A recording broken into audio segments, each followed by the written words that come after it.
Làm con cả, có bao giờ bạn cảm thấy mình buộc phải trưởng thành sớm hơn không?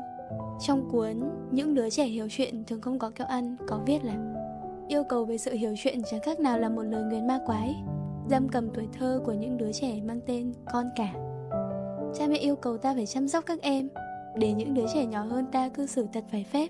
Đó là trách nhiệm của ta. Làm con cả đôi khi chẳng khác nào gánh vác một trọng trách mà mình chưa từng chọn lựa cả. Mình được kỳ vọng phải trưởng thành hơn, nhường nhịn hơn, và luôn là tấm gương cho những đứa em. Nhưng mà ai sẽ nhường nhịn mình? Ai sẽ cho phép mình một lần được yếu đuối, được sai lầm mà không cần phải nghe câu trách móc là con là anh chị, con phải hiểu chuyện chứ? Có lẽ những đứa trẻ hiểu chuyện nhất lại là những người cô đơn nhất, bởi vì sự hiểu chuyện của mình không phải là một sự lựa chọn, mà là một thói quen. Một thói quen được rèn luyện bằng sự im lặng, bằng việc tự vỗ về chính mình.